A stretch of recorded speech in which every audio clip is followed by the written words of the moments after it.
আমাকে এক দিনী ভাই বলেছেন আমি নাকি ইমাম আবু হানিফার নামে মিথ্যাচার করেছি। তো ভাইয়ের পুরো আলোচনাটা দেখলাম, অনেকে পাঠিয়েছেন, আমি ভাইয়ের আলোচনাটা পর্যালোচনা আজকে দিব। এর আগে আমার এই ভাইয়ের ব্যাপারে বলি, আপনারা অনেকে বিরক্ত হন যে এই ভাইয়ের আলোচনা কেন খণ্ডন করেন। আচ্ছা, উনি আপনাদের কাছে আপনাদের দৃষ্টিতে আসলে আমি এটা বলতে চাই না, আপনারা যদি মনে করেন উনি একজন হীন মানুষ, কিন্তু আমার দৃষ্টিতে উনি হীন নয়। কারণ আসলে কোনো একজন মানুষ দামি বা হীন হওয়া এটা মূল বিষয়টা হলো আল্লাহর দৃষ্টিতে কী, তা আমরা তো কেউই জানি না আমরা আল্লাহর দৃষ্টিতে আসলে কোন পর্যায়ে আছি। সেই হিসাবে তিনিও আমার একজন দিনী ভাই। হ্যাঁ, আপনারা হয়তো বিরক্ত, ওনার মুখের ভাষা বিদ্বেষ খুব বিটখিট, এটা হতে পারে। এই জন্যই আজকে ওনার খণ্ডনটা আমার এই ভাইয়ের সাথে আনি নাই, কারণ এই ভাইয়ের ভদ্রতাটা আমাকে মুগ্ধ করেছে।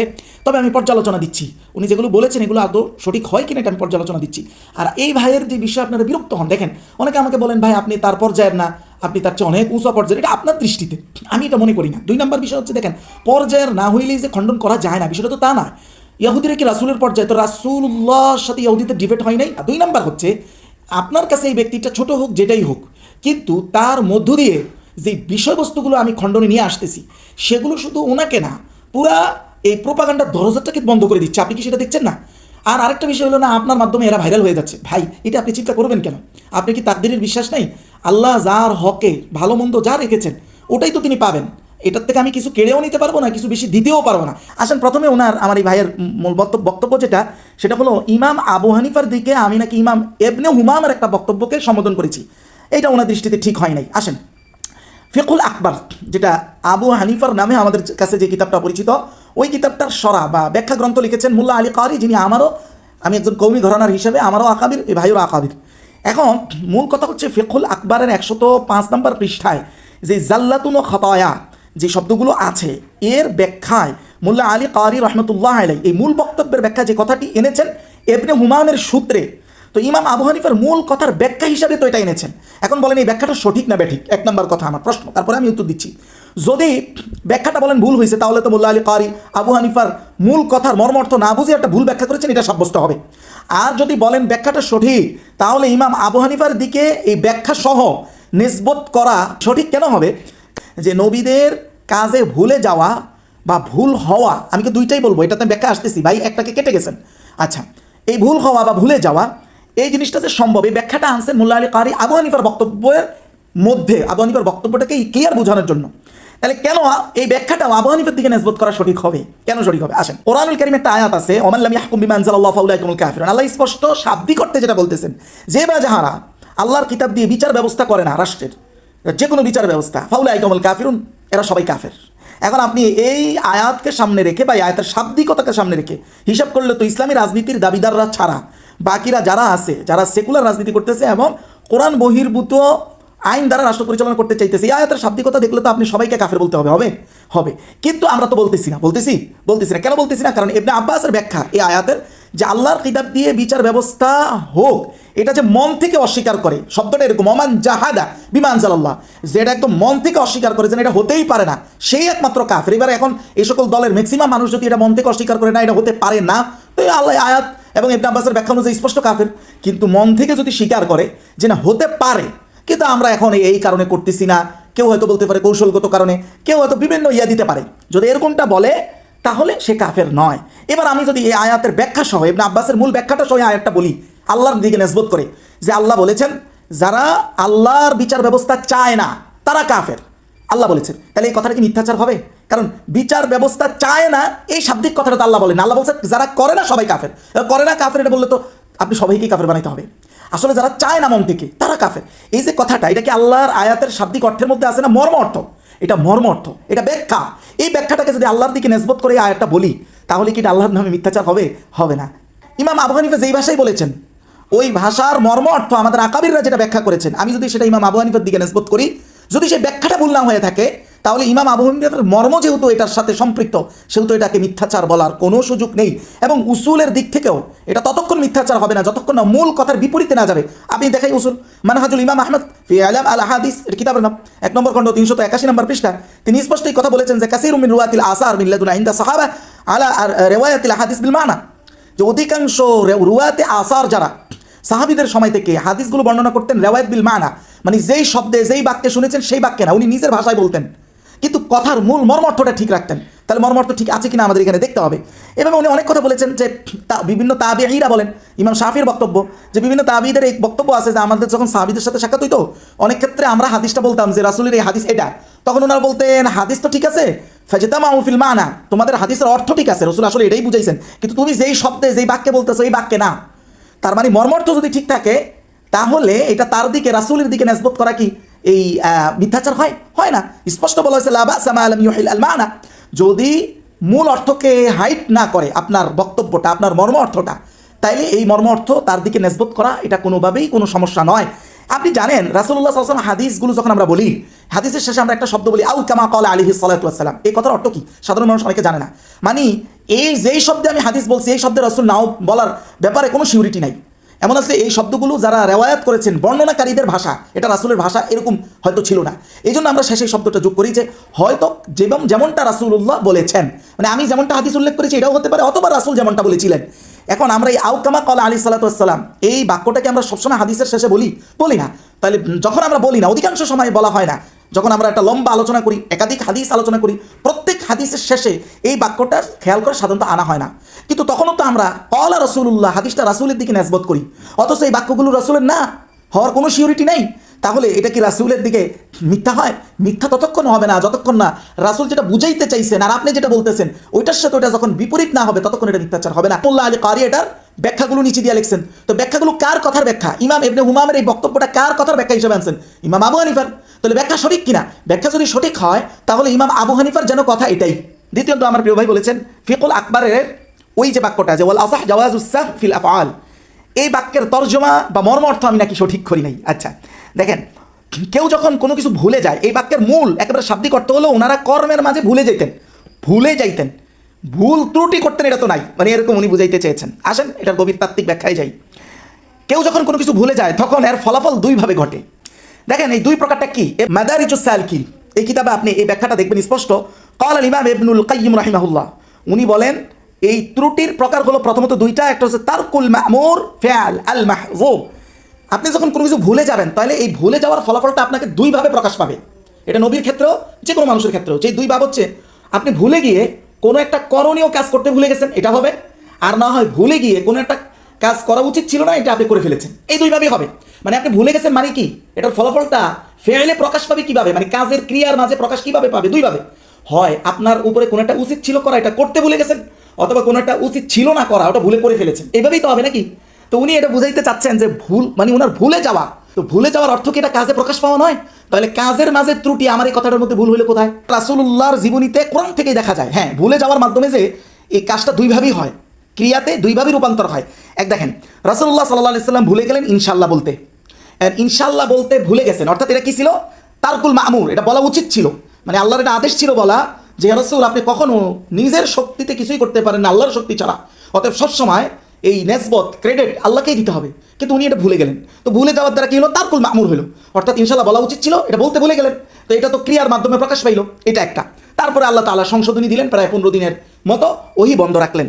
এরপরে রাসূলুল্লাহ সাল্লাল্লাহু আলাইহি ওয়াসাল্লাম আরেকটা দেখেন ফি'ল আল মাহযুর, এটাতে কিভাবে প্রকাশ পায় রাসূলুল্লাহর মানবীয়, যেটা আহলে সুন্নাহর ঐক্যমত, মানবীয় ত্রুটি কিভাবে প্রকাশ পায় দেখেন। একজন অন্ধ সাহাবী ইবনে উম্মে মাকতুম, কাফেররা যখন বলল রাসূলুল্লাহ আপনার দরবারে আসতে পারি না কারণ আমাদের যেই অবস্থা স্ট্যাটাস এই পরিমাণ মানুষ তো আপনার এখানে নাই, এরা তো সব নাউজুবিল্লাহ নিম্নমানের, এদের এই কথার কারণে, এই কথার প্রভাবে নবী আকরাম সাল্লাল্লাহু আলাইহি ওয়াসাল্লাম মনে করলেন যে ইবনে উম্মে মাকতুম আসছিলেন এমন মুহূর্তে যখন রাসূলুল্লাহ এইসব লিডারদের দাওয়াত দিতেছেন, মিটিং করতেছেন, তো রাসূলুল্লাহ মনে করলেন যে ইবনে উম্মে মাকতুম যেহেতু পরে আসে, পরে কথা বলবো, এরা তো আবার এই ধরনের মানুষদেরকে পছন্দ করে না। তখন ইবনে উম্মে মাকতুম আয়েশা প্রশ্ন করার পর রাসূলুল্লাহ ইগনোর করেছেন। এই যে ইগনোর করেছেন এটা কেন করেছেন? রাসূলুল্লাহর ব্রেন থেকে, ইজতিহাদ থেকে ওই জিনিসটা সরে গেছে, ওনার খেয়ালে আসে না, উনি ভুলে গেছেন যে কাউকে জোরপূর্বক একেবারে হেদায়েতে আনতে হবে এই দায়িত্ব তো আমার না, এই দায়িত্ব তো আল্লাহ, আমার শুধু তাবলীগুর রিসালাটা পৌঁছানোর দায়িত্ব আমার। তখনই আল্লাহ তাআলা আয়াত নাজিল করে সংশোধন করলেন, আবাসা ওয়া তাওয়াল্লা আন জাআহুল আমা ওয়া মা ইউদরিকা লাআল্লাহু, আল্লাহ স্পষ্ট বললেন যে তিনি ভ্রু কুঁচকিয়েছেন, মুখ ফিরিয়ে নিয়েছেন, ওনার কাছে একজন অন্ধ আসছে। এরপরে আয়াতগুলোতে স্পষ্ট আল্লাহ সেই কথাটা স্মরণ করিয়ে দিলেন যে আপনাকে দারোয়ান হিসাবে পাঠাই নাই, আপনি তাদেরকে জোর করে আনতে হবে, এই কথাগুলো কোরআনে তারপরে তিনি আল্লাহ তাআলা এনেছেন। আপনার শুধু কাজ হলো তাজকিরা, তাবলিগটা ফসে দেওয়া। এই যে রাসূলুল্লাহ ভুলে গেলেন কোনটা, এই বিষয়টা ভুলে গিয়ে উনি কি করলেন, যে কাজটা ফেয়াল আল মাহজুর, যেটা করা উচিত না, এরকম কিছু ভুলে যাওয়ার কারণে রাসূল করে ফেলেছেন, আল্লাহ সংশোধন করে দিয়েছেন। অথচ আমার এই প্রিয় ভাই, এই যে নস যেটা ইমাম আবু হানিফার ব্যাখ্যায় মোল্লা আলী কারি সাহেব এনেছেন, ওনার এই ব্যাখ্যার অর্ধেকটা উনি বললেন ভুলে রাসূলরা ত্রুটি করেননি, ভুলে যাইতেন। তো ভুলে গেলেই তো ত্রুটি হয়, হয় এভাবে, না হয় এভাবে। এবং এটা যে ত্রুটি, এটা তো বাপদাদাদের কিতাব থেকে, বাপদাদাদেরও বাপদাদা যারা, তাদের কিতাব থেকে প্রমাণ করা যায়। ফাতহুল বারি দেখেন, স্পষ্ট আমি স্ক্রিনে দেখাই দিচ্ছি, স্পষ্ট লেখছে আন্না ইস্তিগফারাহু আম্মা ইয়াকা বিতরিকিস সাহওয়ি ওয়াল গাফলা আও বিতরিকিল ইজতিহাদ। রাসূলরা ইস্তিগফার করার যে বিষয়টা, এটা হলো ওনারা ভুলে গিয়ে যে সকল জিনিস হইছে, আউইল গাফলা অথবা গাফলতের কারণে যেটা হইছে। ফাতহুল বারি, বাপদাদাদেরও বাপদাদা। তাহলে আপনি কোথায় পাইলেন এইভাবে হাইট করে গেলেন গা, সে শুধু একটু ভুলে গেছে। তো ভুলে গেলে এটার ফলাফল কি আসে? ফলাফল তো মানবীয় ত্রুটি আসে। এমনকি যেখানে ফাতহুল বারি স্পষ্ট গাফলাত শব্দ পর্যন্ত বলছেন, অথবা ইজতিহাদি ভুল, মানে ওনারা সিদ্ধান্ত নিতে ভুল করেছেন, এরকম স্পষ্ট ফাতহুল বারি দেখেন। এবার আসেন আবু হানিফা রাহিমাহুল্লাহর মূল বক্তব্য, একেবারে ওনার মুখের ভাষা যেটা হিসেবে এসছে বিভিন্ন কিতাবে, ওইটা আমরা বলার চেষ্টা করি। উসুলউদ্দিন ইনদাল ইমাম আবি হানিফা, এই নামই কিতাব, 1 নম্বর খণ্ড 483 নম্বর পৃষ্ঠায় ইমাম আবু হানিফার দিকে ডাইরেক্ট নেসবত করে বলা হয়েছে আল ইমাম, যে ইমাম আবু হানিফা ফাকাত কাল, তিনি বলেছেন যে আল আম্বিয়া আলাইহিস সালাতু ওয়াস সালাম মুনাজ্জাহুনা আনিস সাগাইর ওয়াল কাবাইর ওয়াল কুফর ওয়াল কাবায়া ওয়া কাদ কানাত মিনহুম যাল্লাত ওয়া খাতায়া। যে নবীগণ সগীরা কবিরা কুফর এবং অন্য যত মন্দ কাজ আছে এগুলো থেকে সম্পূর্ণ মাসুম, তবে তাদের থেকে জাল্লাত খাতায়া, এটা দুইটা হইতে পারেন। জাল্লাতের অর্থ কি, উনি আমার এই অর্থে আবার ভুল ধরছে, এটাতে আমি আসতেছি। এরপরে যে ইমাম আবু হানিফা আবার বললেন আম্মা জাল্লাত ফাগাইর মাসুমিন আনহা, হ্যাঁ তবে এই যে জাল্লাত এগুলো থেকে নবীরা মাসুম নয়। তাহলে এই যে আমরা তো সবসময় এক কথাই বলি দিই, এমনভাবে বলি যে নবীরা সব কিছু থেকে মাসুম। আমাদের এই সমাজের প্রত্যেকটা সাধারণ মানুষ কি মনে করে, নবীরা নিষ্পাপ। এই অর্থ তারা কি বুঝে, টোটালি অধিকাংশরা বুঝে ফেরেশতাদের মতো নিষ্পাপ। অথচ ইমাম আবু হানিফা কি শুধু মাসুম বলছেন, না আরেক জায়গায় আর কিছু বিষয়ে গায়ের মাসুমও বলেছেন? আমরা কি বাকিটা উল্লেখ করি? এই উল্লেখ না করার কারণে আমাদের সাধারণ এবং যে সকল আলেমরা আকিদা পড়েননি, ওই সকল আলেমদের আকিদা হচ্ছে শিয়া আকিদা। ওনারা অজান্তে, আমি বলছি ইচ্ছাকৃত অজান্তে, আকিদার ক্ষেত্রে জানতে হোক অজান্তে হোক, আকিদাই। আকিদা জেনে ভুল করলেও ভুল, না জেনে ভুল করলেও কিন্তু ভুল। গারাইবুল কোরআন রাগাইবুল ফুরকান, এই কিতাবে স্পষ্ট বলা হয়েছে যে 256 নম্বর পৃষ্ঠা, ওয়া শিয়া লাম ইউজাউযু সাগীরা ওয়ালা কাবীরা মিনহুম লা আমদান ওয়ালা সাহওয়ান ওয়ালা আলা সাবিলি তাউইল ওয়াল খাতা। একমাত্র শিয়া রাফিজিরা, আর কিতাবও আসছে এটা, এই উসুলউদ্দিন এই কিতাবে আছে যে শিয়া রাফিজিরাই একমাত্র নবীদেরকে সর্বোচ্চ মাসুম মনে করে, যে কোনো খুঁত এখানে নাই। কিন্তু আহলে সুন্নাহ মনে করে ওনারা ইচ্ছাকৃত খেয়ানত, ইচ্ছাকৃত কবিরা গুনাহ সব কিছু থেকে মাসুম, এবং তারা রিসালাতটা পৌঁছানোর ক্ষেত্রেও মাসুম। এটাও আমি সামনে আসতেছি। রিসালাতের দায়িত্ব 2 ভাগে বিভক্ত, এটা অনেকে বোঝে না। আচ্ছা, কিন্তু অধিকাংশ আহলে সুন্নাহ, ইমাম তাফতাজানি বলতেছেন যে সগীরা ইচ্ছাকৃত সম্ভব নবীদের দ্বারা। এই যে সম্ভব, এই যে গাফলা শব্দটা ফাতহুল বারিতে বললো, গাফলাতটা সাধারণত অনিচ্ছায় হয় না ইচ্ছায় হয়? সাধারণত ইচ্ছায় হয়। অথচ তাহলে তাফতাজানির কথার সাথে মিলল। তাফতাজানি যে বলতেন যে ইচ্ছাকৃত সগীরা গুনাহ সম্ভব, সেই তাফতাজানি আমাদের সিলেবাসের মুসান্নিফ। ইচ্ছাকৃত সগীরা বলছে, ইমাম বাকিল্লানি অনিচ্ছাকৃত বলছে, কবিরা বলেছে কবিরা সম্ভব। নাউজুবিল্লাহ, আমরা তো কবিরা ধারে কাছেও যাই না, তারপরে তো ওনাদেরকে আকিদা কেউ খারাপ বলতেছে না। তাহলে ফাতহুল বারির যে গাফলাত শব্দটা, এটার দ্বারা তো এই তাফতাজানির আকিদা সাবেত হয়। আচ্ছা, তারপরে আমরা মনে করি না ইচ্ছাকৃত সগীরাও না, আমরা ধরি যে অনিচ্ছাকৃত সগীরা হতে পারে। এটাই সর্বশেষ কথা।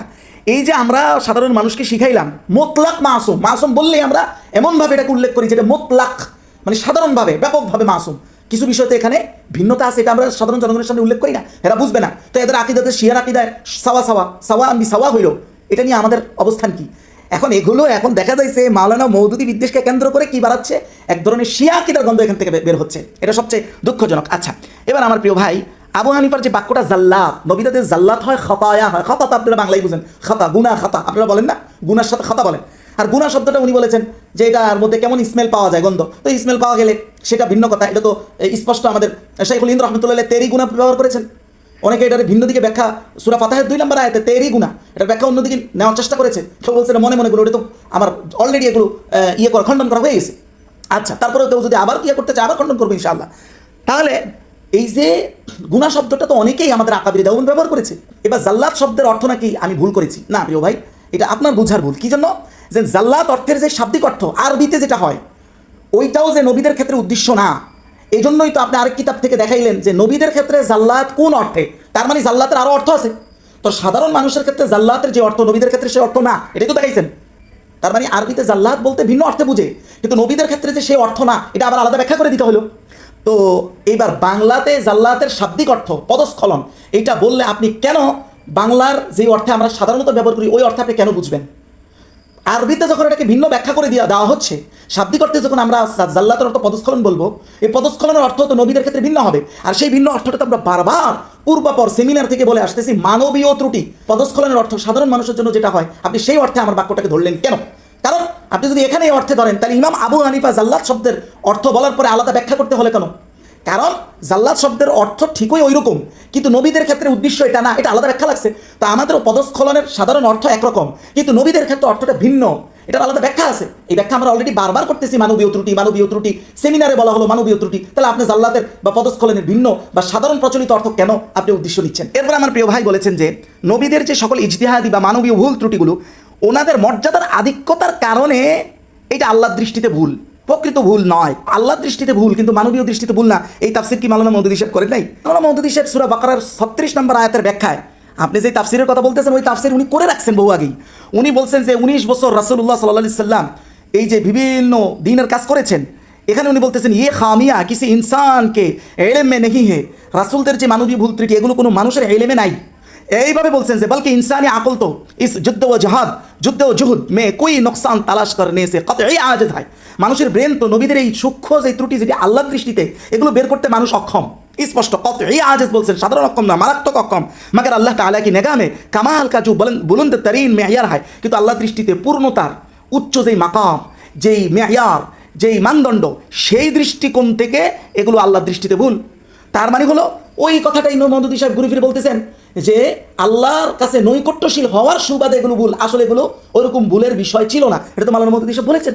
2 নম্বর বিষয় উনি সূরা নসরের যে মাওলানা মওদুদী সাহেব যে তাফসির দেখিয়েছেন, তাফসিরটা পরিপূর্ণ ওনার পড়লেও ভালো ছিল, দেখালেও ভালো ছিল। ঠিক আছে, আসেন মাওলানা মওদুদী সাহেব ওই আয়াতের ব্যাখ্যায় নবুয়তির জিম্মাদারির কথা বলেছেন। ভালো, তো শুধুমাত্র রিসালাত পৌঁছানোটাই কি নবুয়তি দ্বারা উদ্দেশ্য? নবুয়তির জিম্মাদারি এটাই উদ্দেশ্য?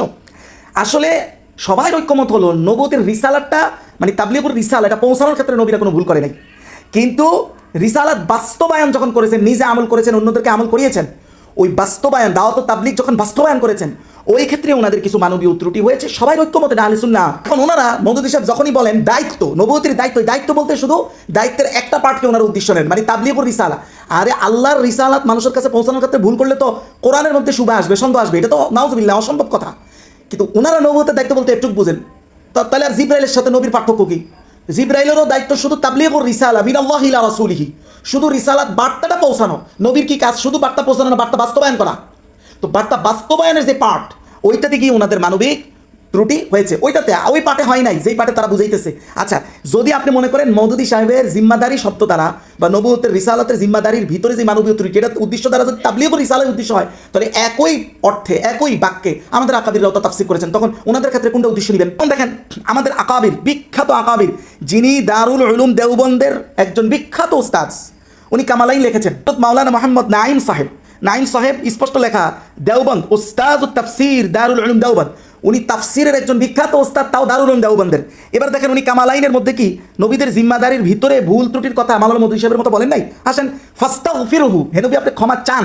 এই আয়াতের ব্যাখ্যায় বলতেছেন ইয়ানি ইস আজিম কাম কে সারা আঞ্জাম দেনে মে, এই আজিম কাজ পুরাটা আঞ্জাম দেওয়ার ক্ষেত্রে, দেখেন এই পুরাটা মানে নবুয়তির আজিম কাম কি? নবুয়তির কাজ না, এই নবুয়তির কাজ আপনি পুরাটা আঞ্জাম দেওয়ার ক্ষেত্রে মুমকিন হয় কে কোই ভুল চুক হুই হো, এটা সম্ভব যে এখানে কিছু ভুল ত্রুটি হয়েছে। এটা দেওবন্দের ওস্তাদে তাফসীর, যিনি তাফসীরের বড় শায়েখ, ওনার ব্যাখ্যা হুবহু মাওলানা মওদুদী সাহেবের কথা। এবার মাওলানা মওদুদী সাহেব আরও বিস্তারিত কি বলেছে, ওটা শুনলে আপনি অবাক হয়ে যাবেন যে এত সুন্দর তাফসীর আর কে করেছে। আমি বলছি না কারো তাফসীর ভুল, সবাই তাফসীরের মর্মার্থ ঘুরে ফিরে এক জায়গায়, কিন্তু সামান্য দু একটা শব্দ নিয়ে যে প্রোপাগান্ডার খেলাটা আমাদেরকে দিয়ে খেলা হয়েছে, আমাদেরকে অন্ধ রেখে, এটা তো আমরা দুঃখ প্রকাশ করতেই পারি। এবং এটা তো আমাদের যে দুঃখ, এই আমাদের অন্য দেওবন্দি সন্তানরা না পড়ুক, এটা তো আমরা চাইতেই পারি। আসেন দেখেন, একইভাবে আমাদের আরেকজন বিখ্যাত আকাবির পালনপুরি রহমতুল্লাহ আলী, পালনপুরি আমাদের আকাবির পালনপুরি রহমতুল্লাহ আলী ছিলেন সদরুল মুদাররিসিন। উনি শুধু তাফসীরের না, উনি ওনার সময়কালের দেওবন্দের একেবারে সর্বোচ্চ শিখরে ছিলেন। এবং উনি হচ্ছেন একমাত্র ব্যক্তি যার জীবনীতে এসেছে ওনার ভাই যে কিতাব লিখেছে হায়াতে সাঈদ, ওই কিতাবের এক উর্দু ভাষণের 313 নম্বর পৃষ্ঠায় উনি স্পষ্ট স্বীকারোক্তি দিয়েছেন, যেটা ওনার ছাত্ররা সাক্ষী দিয়েছে, যে হুজুর ক্লাসে স্পষ্ট বলেছেন মাওলানা মওদুদীর ব্যাপারে আমার চিন্তা ভাবনা সব পরিবর্তন করেছি। আমি ওনাকে আহলে সুন্নাহর বাইরে মনে করতাম, এখন আহলে সুন্নাহর ভিতরে মনে করি। উনি যখন এই ভুল চিন্তার উপরে ছিলেন সাইয়েদ আহমদ পালনপুরি রহমতুল্লাহ আলাইহি, যে মাওলানা মওদুদী আহলে সুন্নাহর বাইরে, তখনকার সময় উনি যেই কথাগুলো বইতে লিখেছেন ওগুলো এখন পর্যন্ত দেওবন্দি সন্তানরা ছাপায়, এটা স্পষ্ট খেয়ানত। উনি যখন রুজু করেছেন, রুজু করার আগের মাসলা ওই ব্যক্তির ব্যাপারে, রুজু করার পরে বললে তার ব্যাপারে মিথ্যাচার হবে। আমরা ঠিক এই সাইদ আহমদ পালনপুরীর পদাঙ্ক অনুসরণ করে এই মৌদুদি বিদ্বেষ থেকে নিজেও বের হইতে চাই। আমার আকাবিরের সেই পদাঙ্ক, আমার দারুল উলুম দেওবন্দের আকাবিরের সেই পদাঙ্ক অনুসরণ করে অন্যদেরকেও আমরা সেই মৌদুদি বিদ্বেষ থেকে বের করতে চাই। এক্ষেত্রে স্পষ্ট আমরাও আকাবির দেওবন্দেরই অনুসারী। এবং আমাদের সেই আকাবির সাইদ আহমদ পালনপুরী তার তাফসিরে, ওনার তাফসির হেদায়েতুল কোরআন, ওখানে স্পষ্ট দেখেন কি লিখেছে, আমি স্ক্রিনে দিয়ে দিচ্ছি। স্পষ্ট লিখতেছে যে দাওয়াত ও তাবলীগের ক্ষেত্রে আসছে জিম্মাদারি, আসছে নবুয়তের জিম্মাদারির ভিতরে দাওয়াত ও তাবলীগের ক্ষেত্রে। এই তাবলীগ বলতে আমি এটা উদ্দেশ্য নিচ্ছি না তাবলীগুর রিসালা, মানে কোরআনটা পৌঁছায় দেওয়া, পৌঁছানোর পরে বাস্তবায়নের ক্ষেত্রে যে দাওয়াত ও তাবলীগটা আছে, ওই দাওয়াত ও তাবলীগের ক্ষেত্রেই হয়তো উনি বুঝাচ্ছেন যে কোনো ত্রুটি থাকলে তা দূর করা আর অতীতের ত্রুটির জন্য ক্ষমা প্রার্থনা করো। স্পষ্ট আপনি এগুলো চেক করেন, হেদায়েতুল কোরআন স্পষ্ট দেখেন, খুইলা উর্দুটা খুইলা দেখেন।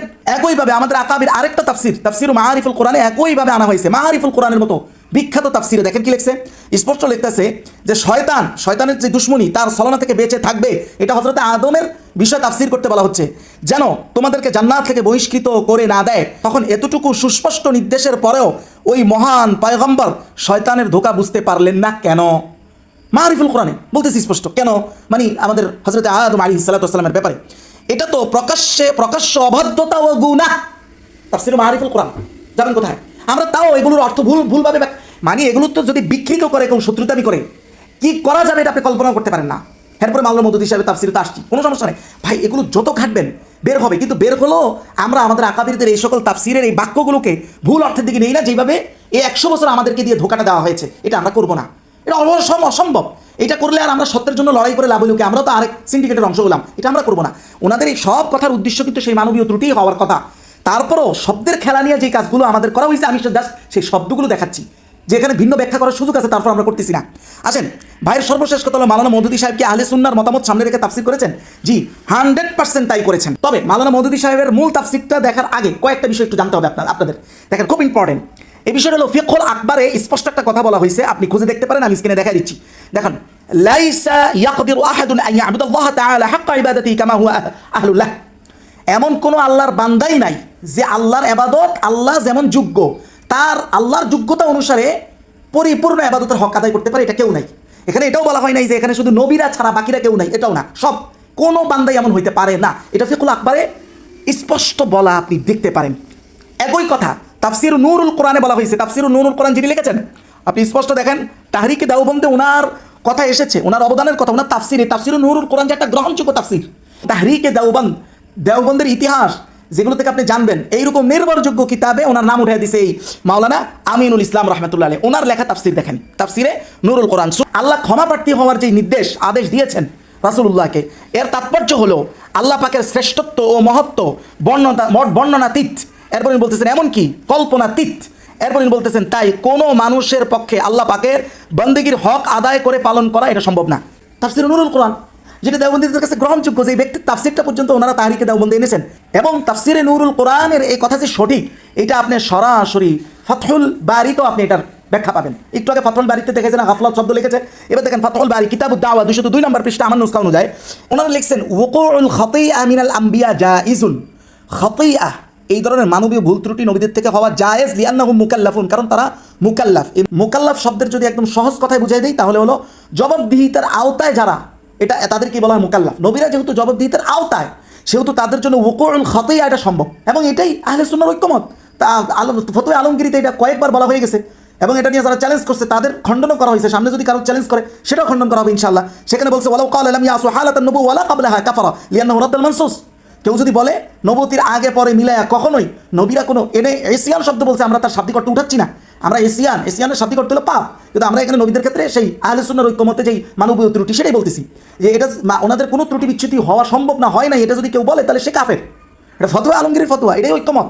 এবার দেখেন এই সকল আহলে সুন্নাহর ঐক্যমতকে সামনে রেখে আমাদের মাওলানা মওদুদী সাহেব কি তাফসির করেছেন, 100% করেছেন। এবার তাফসির দেখেন, যেমন সূরা নসরের এই 3 নম্বর আয়াতের যে আল্লাহ ক্ষমা চাইতে বলেছেন, এটার টোটাল কথাটা মাওলানা মওদুদী কি বলেছেন সেটা হলো ইয়ানি আপনি রব সে দোয়া মাঙ্গো, কে আপনি আপনার আল্লাহর কাছে দোয়া করেন, এটা চান কি जो खिदमत उसने तुम्हारे सफर्द की थी, যে খেদমত উনি আপনার জিম্মাদারিতে দিয়েছেন, অর্থাৎ নবুতির খেদমত, उसको अंजाम देने में तुमसे जो भूल चूक या कोताही भी हुई। এই কোতাহি শব্দ আমরা এর আগে আরেকটা ভিডিওতে দেখেছি, তাফসির হেদায়েতুল কোরআন পালনপুরি রহমতুল্লাহ কোথায় শব্দ এনেছেন? এই যে মানবীয় ভুল ত্রুটি কোথায় যেগুলো হয়েছে, উসসে চশম পোশি और दरगुजार फरमाए ये है वो आदाब जो इस्लाम में बंदे को सिखाया गया।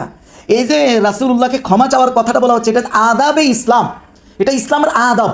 দেখেন ইসলামের শিষ্টাচার না রাসূলকে গুনাহগার বানানো ওনার উদ্দেশ্য। উনি বলতেছেন এটা সর্বোচ্চ শিষ্টাচার। ওই যে আল্লাহ তাআলা বলছেন রাসূলের মধ্যে তোমাদের জন্য উসওয়া হাসানা, সর্বোচ্চ শিষ্টাচার আছে।